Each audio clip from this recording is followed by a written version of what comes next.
All right, let's talk about a concept in Python that is, and I'm not kidding, a total game changer: functions. Seriously, this is the point where your whole mindset about programming is going to start to shift. And I love this quote because it really gets to the heart of what we're talking about today. We're going to move beyond just writing lines of code, just telling the computer what to do step by step. We're going to start designing solutions. So what's the big problem we're even trying to solve here? Well, up in this point, if you wanted to do the same task a few times, what did you do? Come on, you know you did it. You just copied and pasted that same chunk of code. And hey, it works, but it gets messy, right? It's not efficient. There has to be a smarter way. And that is what thinking like an architect is all about. To really get our heads around this architect mindset, we're going to use something you probably see every single day: a coffee machine. Trust me on this one.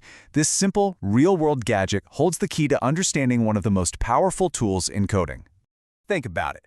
From your point of view, making coffee is super simple, right? You just walk up and press one button.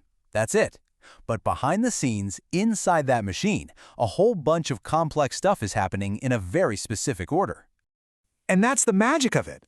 All those individual steps, the grinding, the heating, the brewing, they're all neatly packaged together, completely hidden from you. They run perfectly every single time, all because you took one simple action.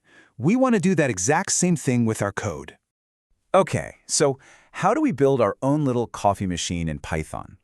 Let's take this idea from the real world and see how it translates directly into code. You're going to be surprised at how simple it is. And this machine we keep talking about, well, in the world of code, it has a name: a function. That's all it is. A function is just a block of code that we give a name to, so we can reuse it over and over again to do a specific job. It's our little package of instructions. Now, this is super important. There are always two parts to this whole thing, two separate steps.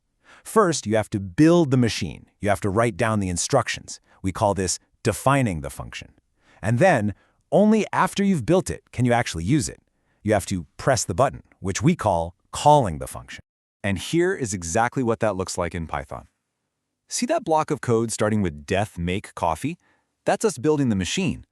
We're writing out the step-by-step instructions. But look closely. At this point, nothing has actually happened. The computer has just learned a new skill. It's that final line, the one that just says make coffee. That's the button press. That's the command that says, okay, Python, go run that recipe you just learned. To make sure this idea really sticks, let's use one more quick analogy, because this distinction is the key to that architect mindset. Let's think about it as the recipe versus the meal. Okay, quick pop quiz for you. Just take a second and think about it. If you write out that entire def block for a function, you write the whole recipe, but you never actually add that little line at the end to call it. Does anything happen? Does the computer do anything at all? And the answer is nope. Absolutely nothing happens. And the reason why takes us right back to our new analogy. Defining a function is exactly like writing down a recipe in a cookbook. The instructions are all there. They're perfectly written out. But it's just ink on paper, right? It's just sitting there. The meal only gets made, you only get the result when you decide to actually open the book and follow the steps. That's calling the function.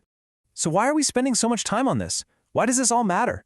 Because learning functions isn't just about writing cleaner code. Honestly, this is your first real superpower as a programmer. This is what lets you build bigger, better, and way more interesting things without getting lost in the mess. So here's your new Architect's Toolkit. Your code is now reusable. You write the logic one time, and you can call it 100 times, 1,000 times, anywhere you want. Your programs become way more organized. No more giant 1,000-line scripts, just neat, named blocks that do one thing well. And it becomes so much more efficient. You can take a really complex, multi-step process and boil it down to a single, easy-to-read command. And that's it. That's the core of what it means to think like a code architect. You're not just writing lines anymore, you're designing systems. If this explainer helped that idea click for you, it would be awesome if you could like and subscribe. Thanks so much for watching.